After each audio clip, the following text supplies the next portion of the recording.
Hello बच्चों, let's read this question. The question says correct statements are. Question में पूछा गया है कि जो नीचे स्टेटमेंट्स दिए हुए हैं इनमें से कौन सा स्टेटमेंट करेक्ट है। First, pyramid of energy is always upright. Pyramid of energy हमेशा अपराइट सीधा होता है ऊपर की तरफ। Second, pyramid of energy can never be inverted, वो कभी उल्टा नहीं हो सकता। Third, some energy is always lost as heat at each step when it flows from particular trophic level to the next trophic level. जब एक trophic level से दूसरे पर जाते हैं तो कुछ अमाउंट में हीट जरूर एस्केप होती है या कुछ एनर्जी लॉस होती है in the form of heat. Fourth, 10% of energy from the previous trophic level is available for the next trophic level. Previous trophic level से next trophic level तक 10% energy ही transmit होती है या available होती है. So select the correct option. कौन कौन से इसमें option correct हैं? First है A, B and C. Second C and D. Third B and D. Fourth A, B, C and D. So the key concept is pyramid of energy.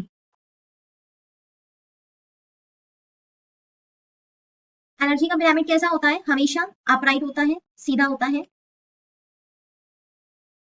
इसका मतलब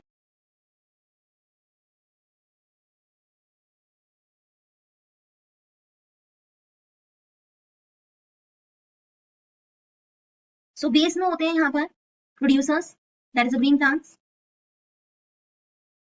उसके ऊपर ट्रॉफिक लेवल होता है primary consumers का।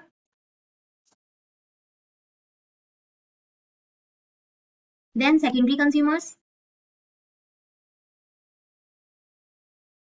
और सबसे ऊपर आते हैं टर्शियरी कंज्यूमर्स।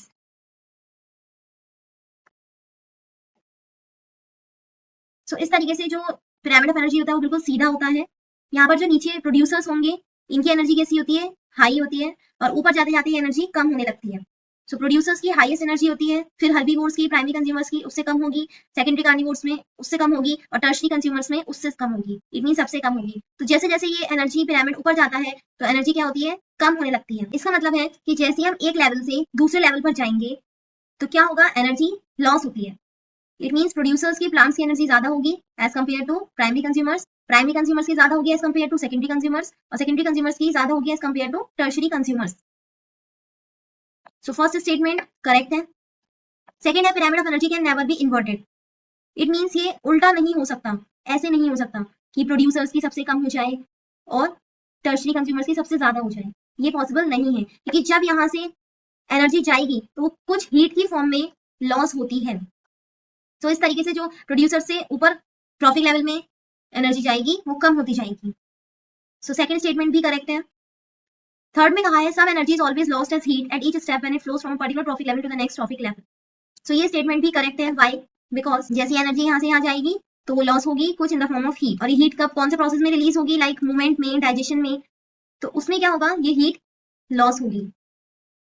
इसलिए कहते हैं कि जो हायर ऑर्गेनिज्म, टर्शियरी कार्निवोर्स होते हैं, इनकी लेस एनर्जी होती है, सबसे कम एनर्जी होती है इनके अंदर। सो स्टेटमेंट थर्ड भी करेक्ट है। फोर्थ में कहा था फोर्थ में कहा है 10% of energy from the previous trophic level is available for the next trophic level. इसका मतलब कि अगर प्रोड्यूसर्स के पास, सपोज प्रोड्यूसर्स के पास 100 एनर्जी है तो 100 का 10% क्या हो गया? 10। सो इट मीन जब यहाँ पर एनर्जी जाएगी तो वो कितनी हो जाएगी? 10 यूनिट्स हो जाएगी, और इसका भी 10%, इसका मतलब यहाँ पर जाएगी तो वो कितनी हो जाएगी? 1 यूनिट हो जाएगी। सो हर प्रीवियस ट्रॉफिक लेवल से नेक्स्ट ट्रॉफिक लेवल तक कितनी एनर्जी ट्रांसमिट होती है? ओनली 10%, और वो हर ट्रॉफिक लेवल पर क्या होगी? कम होती जाएगी। सो स्टेटमेंट फोर्थ भी करेक्ट है। So the final answer is D, that is A, B, C and D. Hope you understood it well. Best of luck.